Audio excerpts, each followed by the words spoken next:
ಎಷ್ಟು ವ್ಯಾಪಕವಾಗಿ high B P ನಮ್ಮಲ್ಲಿ ಇದೆ ಅಂತಂದರೆ ಸುಮಾರು 40 ಕೋಟಿ ಜನಕ್ಕೆ ಇವತ್ತು ಭಾರತದಲ್ಲಿ ಹೈ ಬಿ ಪಿ ಇದೆ. ಅಂದರೆ ಅತಿಯಾದ ಬ್ಲಡ್ ಪ್ರೆಷರ್ಗೆ ಮತ್ತು ನಾವು ಸೇವಿಸ್ತಾ ಇರೋ ಅತಿಯಾದ ಉಪ್ಪಿಗೆ ನೇರವಾಗಿ ಸಂಬಂಧ ಇದೆ. ಬರೀ ಬೇಯಿಸಿ ಸಾಯಿಸಿರೋ ಸಸ್ಯಾಹಾರ, ಸಾಯಿಸಿ ಬೇಯಿಸಿರೋ ಮಾಂಸಾಹಾರ ಜೀವಂತವಾದ ದೇಹಕ್ಕೆ ನಿರ್ಜೀವವಾದ ಆಹಾರವನ್ನೇ 100% ಕೊಡ್ತಾ ಇರೋದೇ ಎಲ್ಲ ಸಮಸ್ಯೆಗಳಿಗೂ ಮೂಲ. ಸೊ ಈ ಬಿ ಪಿ ಬಾಧಿತ ಅಥವಾ ಅಬಾಧಿತ ಸಹಜ ಇದರ ಪರಿಶೀಲನೆ ಹೇಗೆ ಮತ್ತು ಇದರ ಸಿಂಪ್ಟಮ್ಸ್ ಏನು ನಮ್ಗೆ ಗೊತ್ತಾಗೋದೇ? ನನಗೆ 23 ವರ್ಷಕ್ಕೆ ಹೈ ಬಿ ಪಿ ಇತ್ತು, 200/120 ಇತ್ತು. ಆ ಬಿ ಪಿ ಕಾರಣಕ್ಕೆ ಹಾರ್ಟ್ ಬ್ಲಾಕೇಜಸ್ ಆಗಿತ್ತು. ಸೊ ಬೈಪಾಸ್ ಮಾಡಬೇಕು ಅಂತ ಹೇಳಿದರು. ಸೊ 2 ತಿಂಗಳಲ್ಲಿ ನನ್ನ ಬಿ ಪಿ ವಾಸಿ ಮಾಡಿಕೊಂಡೆ, ಔಷಧಿಗಳಿಲ್ಲದೆ ವಾಸಿ ಮಾಡಿಕೊಂಡೆ.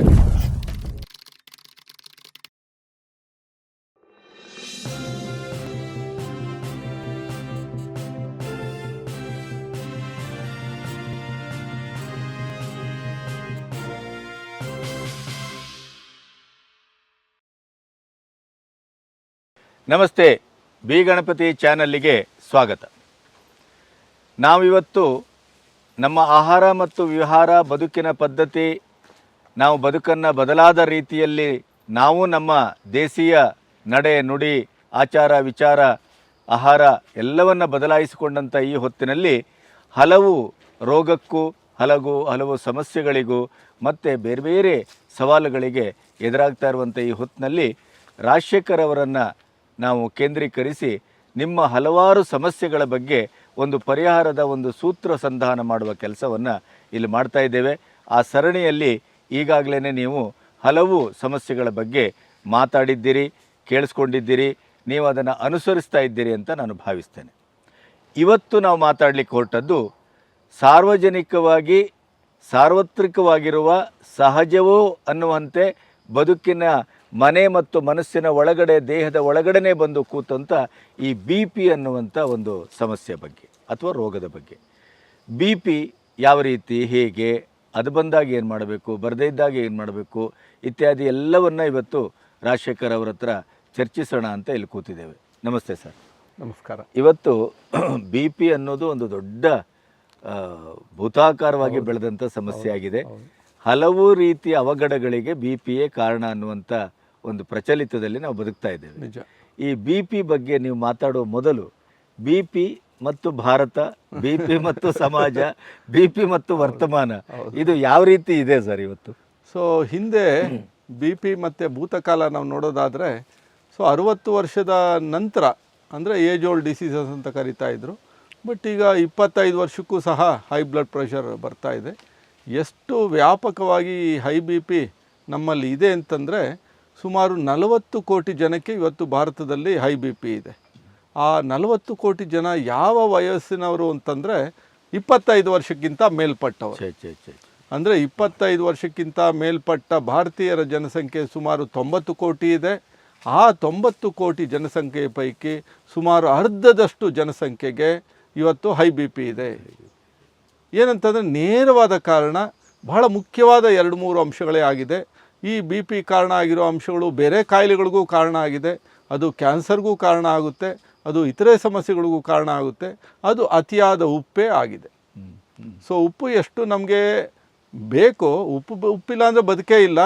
ಸಹಜವಾಗಿ ಉಪ್ಪಿಗಿಂತ ರುಚಿ ಇಲ್ಲ ಅಂತ ನಾವು ಹೇಳಿದವರು. ಹೌದು, ತಾಯಿಗಿಂತ ಬಂಧುವಿಲ್ಲ. ಆದರೆ ಅಧಿಕ ಉಪ್ಪು ಒಳ್ಳೆಯದಲ್ಲ, ಅದು ಅಧಿಕ ರಕ್ತದೊತ್ತಡದ ಮೂಲ. ಅಂದರೆ ಅತಿಯಾದ ಬ್ಲಡ್ ಪ್ರೆಷರ್ಗೆ ಮತ್ತು ನಾವು ಸೇವಿಸ್ತಾ ಇರೋ ಅತಿಯಾದ ಉಪ್ಪಿಗೆ ನೇರವಾಗಿ ಸಂಬಂಧ ಇದೆ. ಹೀಗಾಗಿ ಸೊ ಉಪ್ಪಿನ ಸೇವನೆಯೇ ನಮ್ಮ ಬಹಳಷ್ಟು ಕಾಯಿಲೆಗಳಿಗೆ, ಅದರಲ್ಲೂ ಹೈ ಬಿ ಪಿಗೆ ನೇರವಾದ ಕಾರಣ. ಈಗ ಹಾಗಾದರೆ ಬಿ ಪಿ ಅಂದರೆ ಏನು, ನಾರ್ಮಲ್ ಬಿ ಪಿ ಅಂದರೆ ಏನು, ಈ ಬಿ ಪಿ ಅನ್ನುವ ಕಾಯಿಲೆಯನ್ನು ನಾವು ಕಂಡುಕೊಳ್ಳೋದು ಹೇಗೆ ಇತ್ಯಾದಿ? ಹೌದು, ಈ ಬ್ಲಡ್ ಪ್ರೆಷರ್ ಅಂತಂದರೆ ಇರಲೇಬೇಕು ಸಹಜವಾಗಿ. ಸೊ ಅಂತಂದರೆ ಬ್ಲಡ್ ಪ್ರೆಷರ್ ಅಂದರೆ ಏನು, ಎಲ್ಲಿ ಮೆಷರ್ ಮಾಡ್ತಾರೆ ಅಂತಂದರೆ ಸಹಜವಾಗಿ ನಮ್ಮ ಹೃದಯ ಒತ್ತಿದಾಗ ಇಡೀ ದೇಹಕ್ಕೆ ರಕ್ತ ಸರಬರಾಜು ಆಗಬೇಕಲ್ಲ. ನಮ್ಮ ದೇಹದಲ್ಲಿ ದೊಡ್ಡ ರಕ್ತನಾಳಗಳು, ಸಣ್ಣ ರಕ್ತನಾಳಗಳು, ಸೂಕ್ಷ್ಮ ರಕ್ತನಾಳಗಳು, ಅತಿ ಸೂಕ್ಷ್ಮ ರಕ್ತನಾಳಗಳು, ಬರಿಗಣ್ಣಿಗೆ ಕಾಣದೇ ಇರೋ ರಕ್ತನಾಳಗಳು, ಇವೆಲ್ಲ ಸೇರಿದ್ರೆ ಸುಮಾರು ಅಂದಾಜು 1,10,000 ಕಿಲೋಮೀಟರ್ ಇದೆ. ಈ ರಕ್ತನಾಳಗಳಲ್ಲಿ ರಕ್ತ ಸಂಚಾರ ಆಗಬೇಕು. ಆ ರಕ್ತದ ಮೂಲಕ ಜೀವಕೋಶಗಳಿಗೆ ನಾವು ಸೇವಿಸುವ ಆಹಾರಗಳಿಂದ ಉತ್ಪತ್ತಿಯಾಗೋ ಪೌಷ್ಟಿಕಾಂಶಗಳು ಸರಬರಾಜಾಗಬೇಕು. ಹೀಗೆ ರಕ್ತ ಸಂಚಾರ ರಕ್ತನಾಳಗಳಲ್ಲಿ ಆಗೋದಕ್ಕೆ ಹೃದಯ ನಿರಂತರವಾಗಿ ಒತ್ತುತ್ತಾ ಇರಬೇಕು. ಎಷ್ಟು ಹೊತ್ತು ಹೇಗಿರಬೇಕು? ಹೀಗೆ ಹೃದಯ ಒತ್ತಿದಾಗ ಹೃದಯದ ರಕ್ತನಾಳಗಳು ಅಂತಂದರೆ ಹೃದಯದಲ್ಲೇ ರಕ್ತನಾಳಗಳಿದೆ, ಅದು ಧಮನಿಗಳು ಅಂತ ಕರೀತಾರೆ ಅಥವಾ ಆರ್ಟ್ರೀಸ್ ಅಂತ ಕರೀತಾರೆ. ಹೀಗೆ ಹೃದಯ ಒತ್ತಿದಾಗ ಎಷ್ಟಿರಬೇಕು ಅಂದರೆ 120 mmHg ಅಂದರೆ 120 ಮರ್ಕ್ಯುರಿ ಮೆಷರ್ಮೆಂಟ್ಸ್, ಅದು ಮರ್ಕ್ಯುರಿ ಮೀಟರಲ್ಲಿ. 120 mmHg ಅಷ್ಟು ಪ್ರೆಷರ್ ಇರಬೇಕು ಹೃದಯ ಒತ್ತಿದಾಗ. ಹೃದಯ ಹಿಗ್ಗಿದಾಗ ಅಂದರೆ ಮಲಿನ ರಕ್ತ ನಮ್ಮ ದೇಹಕ್ಕೆ, ನಮ್ಮ ಹೃದಯಕ್ಕೆ ವಾಪಸ್ ಬರೋ ರಕ್ತ ಏನಿದೆ ಅಥವಾ ಈ ಒಂದು ಪ್ರಾಸೆಸ್ಸಲ್ಲಿ 80 mmHg ಇರಬೇಕು. ಅಂದರೆ ಸಾಮಾನ್ಯವಾಗಿ 120/80 ಅಂತಾರೆ. ಈ 120/80 ಬಿ ಪಿ ಇರುವಂಥದ್ದು ಸಹಜವಾಗಿ B P, normal B P. ಅದಕ್ಕಿಂತ ಒಂದು 10 ಪಾಯಿಂಟ್ ಕಡಿಮೆ ಇದ್ದರೂ ಪರವಾಗಿಲ್ಲ, 10 ಪಾಯಿಂಟ್ ಹೆಚ್ಚಿಗೆ ಇದ್ದರೂ ಪರವಾಗಿಲ್ಲ. ಒಟ್ಟಾರೆ 90/60ಗಿಂತ ಮೇಲ್ಗಡೆ ಇರಬೇಕು ನಮ್ಮ ಬಿ ಪಿ, ಅಥವಾ 140/90ಗಿಂತ ಕಡಿಮೆ ಇರಬೇಕು. ಇವೆರಡರ ಮಧ್ಯೆ ಯಾವುದೇ ಪ್ರಮಾಣದಲ್ಲಿದ್ದರೂ ಅದು normal B P. High B P ಅಂದಾಗ ಸಹಜವಾಗಿ 140/90, 140/90ಕ್ಕಿಂತ mmHg ಮರ್ಕ್ಯುರಿ ಮಿಲಿಮೀಟ್ರ್ ಇದೆಯಲ್ಲ, ಅದಕ್ಕಿಂತ ಹೆಚ್ಚಿಗೆ ಇದ್ದಾಗ ಅದು ಹೈ ಬಿ ಪಿ ಅಂತ ಪರಿಗಣನೆ ಆಗುತ್ತೆ. ಈ ಬಿ ಪಿ ಬಾಧಿತ ಅಥವಾ ಅಬಾಧಿತ, ಸಹಜ, ಇದರ ಪರಿಶೀಲನೆ ಹೇಗೆ ಮತ್ತು ಇದರ ಸಿಂಪ್ಟಮ್ಸ್ ಏನು ನಮ್ಗೆ ಗೊತ್ತಾಗೋದು ಹೇಗೆ? ಕೆಲವರಿಗೆ ಸಿಂಪ್ಟಮ್ಸ್ ಇರಲ್ಲ, ಕೆಲವ್ರಿಗೆ ಯಾವ ಸಿಂಪ್ಟಮ್ಸು ಇರಲ್ಲ. ಬಟ್ ಇನ್ನೊಂದಷ್ಟು ಜನಕ್ಕೆ ಸಿಂಪ್ಟಮ್ಸು ಬರುತ್ತೆ. ಸಹಜವಾಗಿ ಸಿಂಪ್ಟಮ್ಸು 140/90ಕ್ಕಿಂತ ಮೇಲೆ ಹೋದಾಗ 150, 100 ಹೋಯಿತು, ಅಥವಾ 160, 100 ಹೋಯಿತು. ಹೀಗೆ ಮೇಲಕ್ಕೆ ಹೋದಷ್ಟು ಸಿಂಪ್ಟಮ್ಸ್ ಹೆಚ್ಚಿಗೆ ಇರ್ತಾ ಹೋಗುತ್ತೆ. ಅದು ತಲೆನೋವು ಅಥವಾ ತಲೆ ಸುತ್ತಾಗುವಂಥದ್ದು, ಅಥವಾ ತೀರಾ ಸುಸ್ತಾಗುವಂಥದ್ದು, ಅಥವಾ ಬೆನ್ನು ನೋವು ಬರುವಂಥದ್ದು, ಕುತ್ತಿಗೆ ನೋವು ಬರುವಂಥದ್ದು, ಅಥವಾ ಎದೆ ನೋವು ಬರುವಂಥದ್ದು, ಈ ಒಂದು ಕೆಲವು ಸಿಂಪ್ಟಮ್ಸು ಸಹ ಸಾಮಾನ್ಯವಾಗಿ ಕಂಡು. ನೀವು ಹೇಳಿದಾಗೆ ಉಪ್ಪು ಮಾತ್ರ ಕಾರಣವಾ? ಉಪ್ಪಿಂದ ಮುನ್ನುಡಿ ಬರೆಯುತ್ತೆ. ಉಪ್ಪು ನಮ್ಮ ಹೃದಯದ ತಡೆಗೆ ಮುನ್ನುಡಿ ಆಗುತ್ತೆ. ಅಧಿಕ ಬಿ ಪಿಗೆ ಹೇಗಾಗುತ್ತೆ? ಆಗಿದ್ದರೆ ಯಾವ ಥರ ಬಿ ಪಿ ಆಗೋದಕ್ಕೆ ಕಾರಣಗಳು ಹೇಗೆ ಅಂತಂದರೆ, ಈ ಹೃದಯ ನಾನು ಆಗಲೇ ಹೇಳಿದೆ, ಹೃದಯ ಒತ್ತಿದಾಗ ಇಡೀ ದೇಹಕ್ಕೆ ರಕ್ತ ಸಂಚಾರ ಆಗಬೇಕು. ಹೀಗೆ ರಕ್ತ ಸಂಚಾರ ಇಡೀ ದೇಹಕ್ಕೆ ಆಗೋದ್ರ ಜೊತೆಗೆ ಹೃದಯನೂ ಒಂದು ಮಾಂಸಖಂಡ ತಾನೆ, ಅದು ಒಂದು ಮಸಲ್ ತಾನೆ, ಅದರಲ್ಲೂ ಜೀವಕೋಶಗಳಿದೆಯಲ್ಲ, ಈ ಹೃದಯದ ಜೀವಕೋಶಗಳಿಗೂ ಸಹ ಗ್ಲೂಕೋಸ್ ಬೇಕು, ಹೃದಯದ ಜೀವಕೋಶಗಳಿಗೂ ಆಮ್ಲಜನಕ ಬೇಕು. ಯಾಕೆ? ಹೃದಯನೂ ನಿರಂತರವಾಗಿ ಕೆಲಸ ಮಾಡ್ತಾ ಇರಬೇಕು. 1 ನಿಮಿಷಕ್ಕೆ 72 ಸರಿ ಹೃದಯದ ಬಡಿತ ಆಗಬೇಕು. ಹಾಗೆ ಲೆಕ್ಕ ಹಾಕಿದ್ರೆ 1 ದಿನಕ್ಕೆ 1 ಲಕ್ಷ ಸರಿ ಹೃದಯದ ಬಡಿತ ಆಗಬೇಕು. ನಿರಂತರವಾಗಿ ಕೋಟಿ ಸರಿ ಹೃದಯದ ಬಡಿತ ಆಗಬೇಕು. ಹೀಗೆ ಹೃದಯ ಕೆಲಸ ಮಾಡೋದಕ್ಕೆ ಹೃದಯಕ್ಕೆ ವಿಶೇಷವಾದ ರಕ್ತನಾಳಗಳು ಸಹ ರಚನೆ ಆಗಿದೆ. ಈ ಹೃದಯದ ರಕ್ತನಾಳಗಳನ್ನು ಧಮನಿಗಳು ಅಥವಾ ಆರ್ಟ್ರೀಸ್ ಅಂತಾರೆ. ಈ ಹೃದಯದ ಧಮನಿಗಳಲ್ಲಿ ಅಥವಾ ಆರ್ಟ್ರೀಸಲ್ಲಿ ಅತಿಯಾದ ಉಪ್ಪಿನ ಕಾರಣ ಹೃದಯದ ರಕ್ತನಾಳಗಳ ಒಳಗಡೆ ಒಂದು ಎಂಡೋಥೀಲಿಯಂ ಅಂತ ಒಂದು ತೆಳುವಾದ ಪೊರೆ ಇದೆ. ಭಾಳ ಸ್ಮೂತ್, ಭಾಳ ಒಂದು ತೆಳುವಾದ ಪೊರೆ, ಬಟ್ ಅಷ್ಟೇ ಅದು ಶುದ್ಧವಾಗಿರಬೇಕು. ಈ ಅತಿಯಾದ ಉಪ್ಪಿನಿಂದ ಏನಾಗುತ್ತೆ ಅಂತಂದರೆ, ಹೃದಯದ ರಕ್ತನಾಳಗಳ ಒಳಗಡೆ ಇರೋ ತೆಳುವಾದ ಎಂಡೋಥೀಲಿಯಂ ಪೊರೆ ಘಾಸಿ ಆಗುತ್ತೆ. ಅದು ಯಾವ ಥರ ಘಾಸಿ ಆಗುತ್ತೆ ಅಂತಂದರೆ, ಈಗ ಮನೆಯಲ್ಲಿ ಒಳ್ಳೆ ಟೈಲ್ಸ್ ಹಾಕಿದ್ದೀವಿ, ಆ ಒಳ್ಳೆ ಟೈಲ್ಸ್ ಹಾಕ್ಬಿಟ್ಟು ಹೊರಗಡೆ ಕೆಸರಲ್ಲೆಲ್ಲ ಓಡಾಡ್ಕೊಂಬಂದು ಪಾದರಕ್ಷೆಗಳನ್ನು ಹಾಕ್ಕೊಂಡು ಮನೇಲಿ ಓಡಾಡ್ತಾ ಇದ್ದರೆ ಆ ಸರ್ಫೇಸ್ ಏನಾಗುತ್ತೆ? ಸ್ಕ್ರ್ಯಾಚಸ್ ಬೀಳ್ತಾ ಹೋಗುತ್ತೆ. ಇದೇ ರೀತಿಯಲ್ಲಿ ನಾವು ಸೇವಿಸ್ತಾ ಇರೋ ಅತಿಯಾದ ಉಪ್ಪು ಮತ್ತು ಪದೇ ಕರೆದಿರೋ ಎಣ್ಣೆ ತಿಂಡಿಗಳು, ಇವುಗಳಿಂದ ಏನಾಗುತ್ತೆ ಅಂತಂದರೆ, ಹೃದಯದ ರಕ್ತನಾಳಗಳ ಬಹಳ ಸ್ಮೂತ್ ಲೇಯರ್ ಅದು, ಅಲ್ಲೇನಾಗುತ್ತೆ? ಇನ್ಫ್ಲಮೇಷನ್ ಶುರುವಾಗುತ್ತೆ. ಆ ಜೀವಕೋಶಗಳು, ಎಂಡೋಥೀಲಿಯಂ ಜೀವಕೋಶಗಳು ನಾಶ ಆಗಿ ಅಲ್ಲಿ ರಫ್ ಸರ್ಫೇಸ್ ರೀತಿ ಫಾರ್ಮೇಷನ್ ಆಗುತ್ತೆ. ಅಲ್ಲಿ ಹೋಗಿ ಕೊಬ್ಬಿನ ಅಂಶಗಳು ಕೂಡ್ಕೊಳ್ತಾ ಹೋಗುತ್ತೆ. ಅಲ್ಲಿ ಕೊಲೆಸ್ಟ್ರಾಲ್ ಪಾರ್ಟಿಕಲ್ಸ್ ಕೂತ್ಕೊಳ್ಳುತ್ತೆ. ಅಲ್ಲಿ ನಮ್ಮ ಆಹಾರಗಳಲ್ಲಿರೋ ಅತಿಯಾದ ಬಣ್ಣಗಳು, ರುಚಿಗಳು, ಅತಿಯಾಗಿ ಸಂಸ್ಕರಣೆ ಮಾಡಿರೋ ಆಹಾರಗಳಿಂದ ಉತ್ಪತ್ತಿಯಾಗೋ ಸೆಲ್ಯುಲಾರ್ ವೇಸ್ಟು ಅಲ್ಲಿ ಕೂಡ್ಕೊಳ್ತಾ ಹೋಗುತ್ತೆ. ಯಾಕೆಂದರೆ ಸರ್ಫೇಸ್ ಸ್ಮೂತ್ನೆಸ್ ಹೊರಟೋಗಿದೆ, ಅಲ್ಲಿ ರಫ್ನೆಸ್ ಶುರುವಾಗಿದೆ. ಹೀಗಾಗಿ ಅಲ್ಲಿ ತಡೆ ಉಂಟಾಗ್ತಾ ಹೋಗುತ್ತೆ. ಸಪೋಸ್ ಅಂಥ ಸಮಸ್ಯೆ ಆದರೆ ಅದಕ್ಕೆ ಪರಿಹಾರ ಇಲ್ವಾ? ಬಹಳ ಸುಲಭ. ಕಾರಣಗಳೆಲ್ಲಿಂದ ಬಂದಿದೆ? ನಮ್ಮ ಆಹಾರದಿಂದ ಬಂದಿದೆ. ಅದನ್ನು ಕಡಿಮೆ ಮಾಡಿಕೊಂಡ್ರೆ ಸಾಕು, ಅದಲ್ಲಿ ಮತ್ತೆ ಸರಿ ಹೋಗುತ್ತೆ. ಅಲ್ಲಿ ಕೂಡ್ಕೊಳ್ತಾ ತಡೆ ಆಗುತ್ತೆ.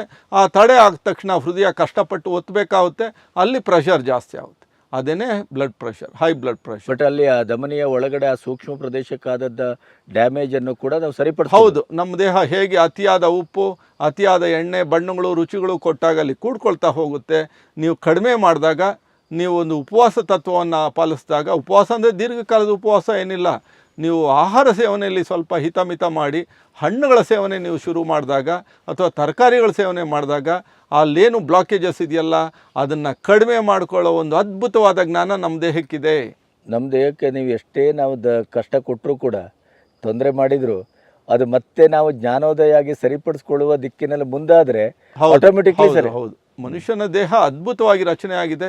ಬೇರೆ ಯಾವ ಜೀವಿಗಳಲ್ಲೂ ಇಲ್ಲದೆ ಇರೋ ಬುದ್ಧಿವಂತಿಗೆ ಆ ವಿಕಾಸ ಎವಲ್ಯೂಷನ್ ಯಾವ ಥರ ಆಗಿದೆ ಅಂತಂದರೆ the perfect life on the earth, ಈ ಭೂಮಿ ಮೇಲೆ ಅದ್ಭುತವಾಗಿ ಸೃಷ್ಟಿಯಾಗಿರುವಂಥದ್ದು the masterpiece of mother nature ಅನ್ಬೋದು. ಅಷ್ಟು ಆ ರೀತಿ ನಾವು ವಿಕಾಸ ಆಗಿದ್ದೀವಿ.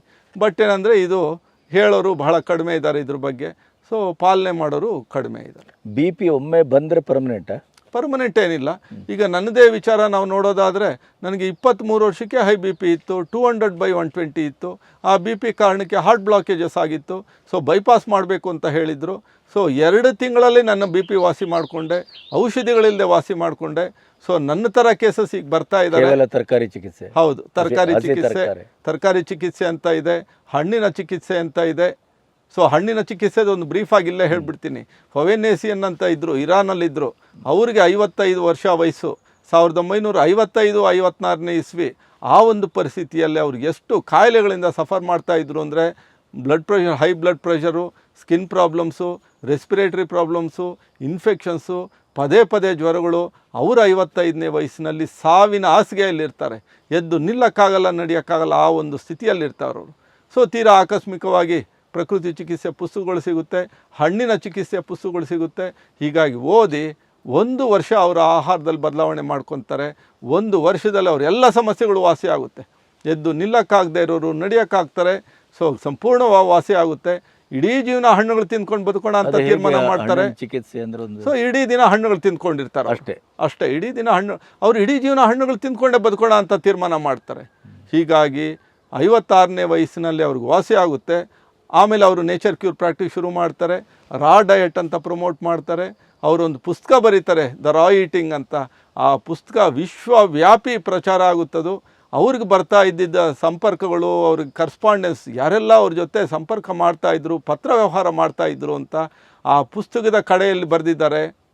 President of India doctor Radhakrishnan, prime minister of Japan, president of Russia, president of America, supreme court judges, film stars, doctors ಅವ್ರ ಜೊತೆ ಸೊ ಪತ್ರ ವ್ಯವಹಾರ ಮಾಡ್ತಾರೆ.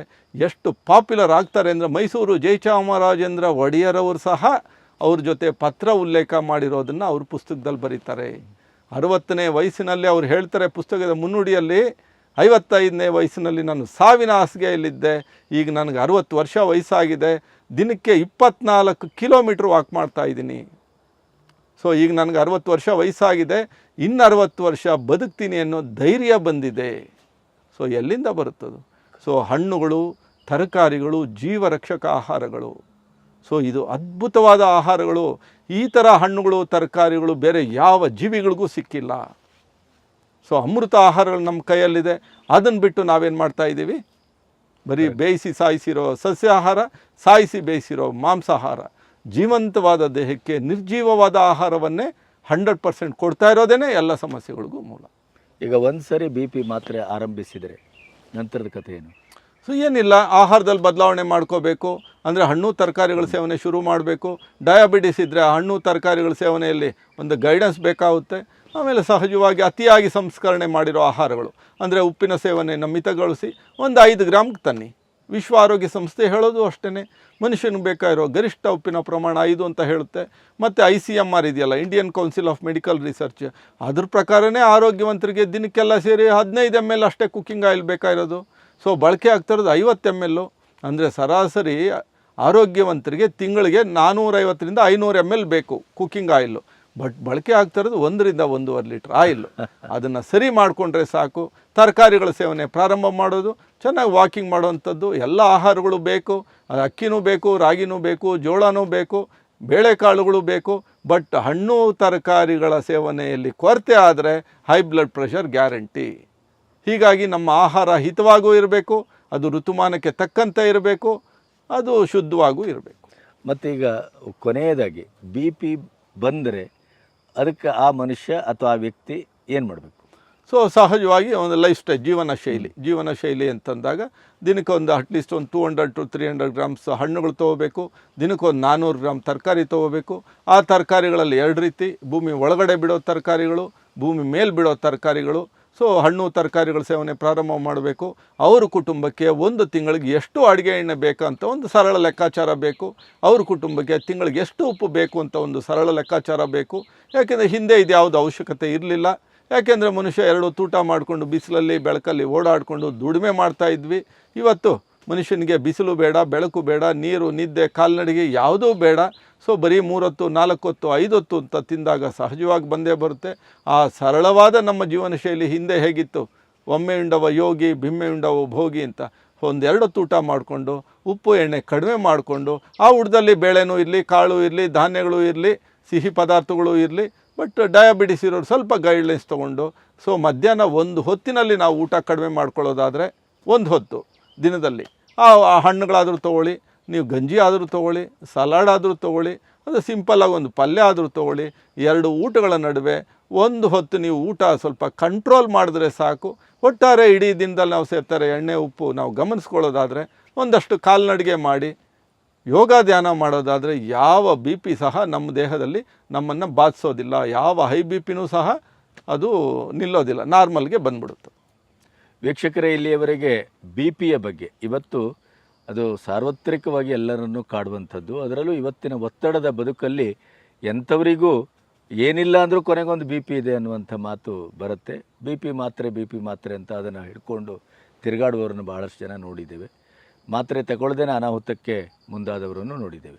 ಇದರ ಕಾರಣಗಳೇನು, ಪರಿಹಾರ ಏನು, ಮತ್ತು ಎಲ್ಲದಕ್ಕೂ ನಾವೇ ಕಾರಣ ಅನ್ನುವಂಥ ಒಂದು ಮೂಲ ತತ್ವ ಏನಿದೆ ಅದನ್ನು ರಾಜಶೇಖರ್ ಅವರು ಪ್ರತಿಯೊಂದು ವಿಚಾರದಲ್ಲೂ ಅದನ್ನು ಸೆಂಟರ್ ಪಾಯಿಂಟ್ ಮಾಡಿ ಹೇಳ್ತಾ ಇದ್ದಾರೆ ಅಂತ ನನಗನ್ನಿಸ್ತಾ ಇದೆ. ಹಾಗಾಗಿ ಅವರ ಮಾತನ್ನು ಕೇಳಿಸಿಕೊಳ್ಳೋದಷ್ಟೇ ಅಲ್ಲ, ಅನುಷ್ಠಾನಕ್ಕೆ ತನ್ನಿ. ಬಿ ಪಿ ಬಂದ ಮೇಲೆ ಯೋಚನೆ ಮಾಡೋದಕ್ಕಿಂತ ಬರುವ ಪೂರ್ವವನ್ನು ನಾವು ಗಟ್ಟಿಗೊಳಿಸ್ಕೊಂಡ್ರೆ ಅದಕ್ಕೆ ಬೇಕಾದಂಥ ನಮ್ಮ ದಿನಚರಿಯಲ್ಲಿ ಏನು ವ್ಯಾಯಾಮ ಮತ್ತು ಆಹಾರ ನಮ್ಮ ಪ್ರತಿಯೊಂದನ್ನು ರಾಜಶೇಖರ್ ಅವರು ಹೇಳಿದ್ದನ್ನು ಅಳವಡಿಸ್ಕೊಂಡ್ರೆ ಪ್ರಾಯಶಃ ನಾವು ಸುಖಿಯಾಗಿ ಸಮೃದ್ಧವಾಗಿ ಇವತ್ತಿನ ಕಾಲದಲ್ಲೂ ಬದುಕಲಿಕ್ಕೆ ಸಾಧ್ಯ ಇದೆ. ನಮಸ್ತೆ ಸರ್. ನಮಸ್ತೆ.